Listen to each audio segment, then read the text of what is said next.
नमस्कार, स्वागत है आपका न्यूज स्कूप पर। आपके साथ मैं शगुन त्यागी हूं। आइए आपको बताते हैं दिन भर की बड़ी खबरें।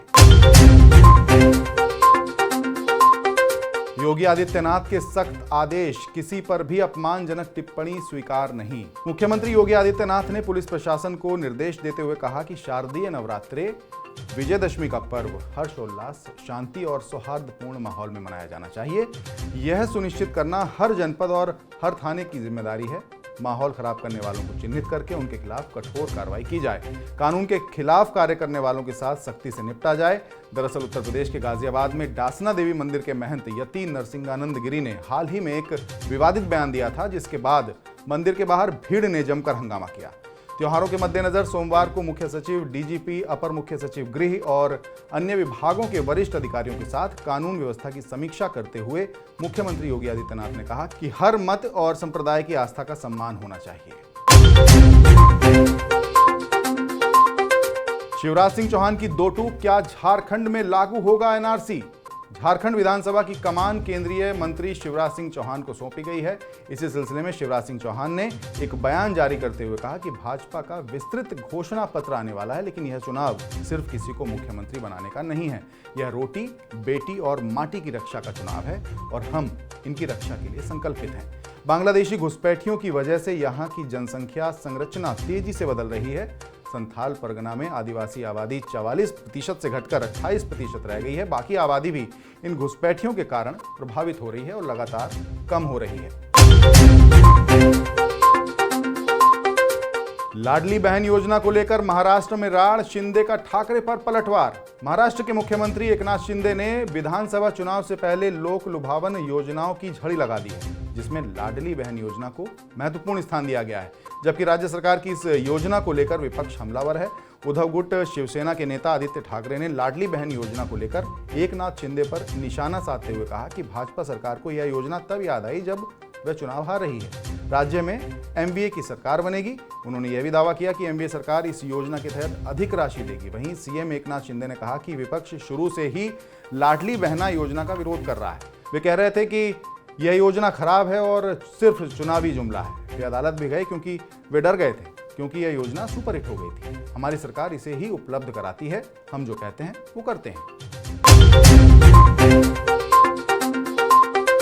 हिमंत बिस्व शर्मा का बड़ा ऐलान, किसानों को देंगे ये खास सुविधा। असम के मुख्यमंत्री हिमंत बिस्व शर्मा ने सोमवार को राज्य भर में 4 लाख से अधिक किसानों को मृदा स्वास्थ्य कार्ड का वितरण शुरू किया है और कहा कि सरकार लगभग 10 लाख मृदा स्वास्थ्य कार्ड बांटेगी, जिनमें से 4 लाख अभी बांटे जा रहे हैं।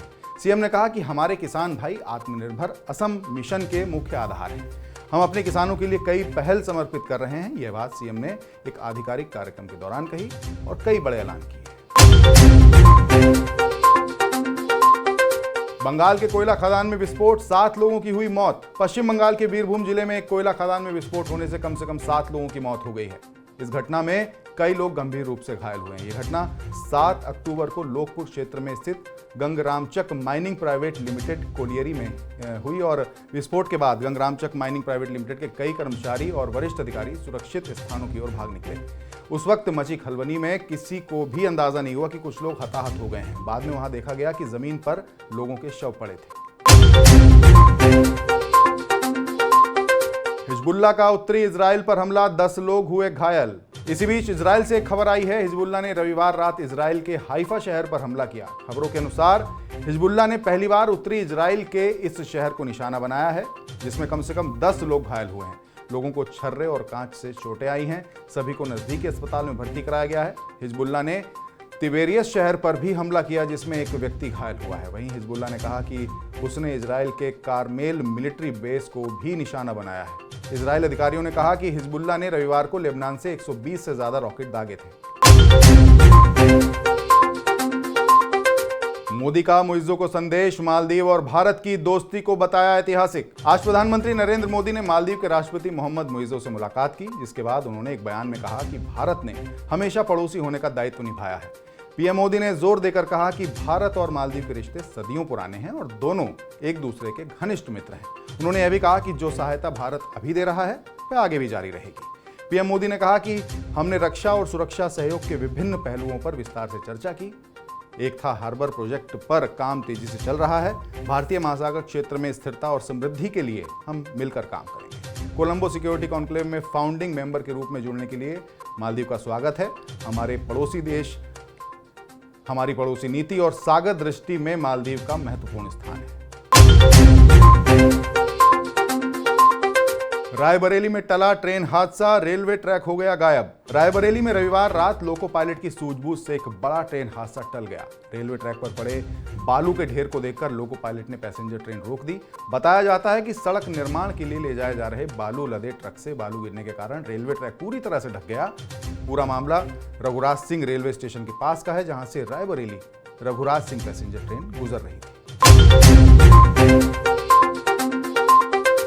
तो ये थी आज की बड़ी खबरें। बाकी हमारा और आपका साथ लगातार ऐसे ही बना रहे, इसके लिए आप हमारे चैनल को लाइक और सब्सक्राइब करें, वीडियोस को शेयर करें और बेल आइकन को प्रेस करना बिल्कुल ना भूलें। नमस्कार।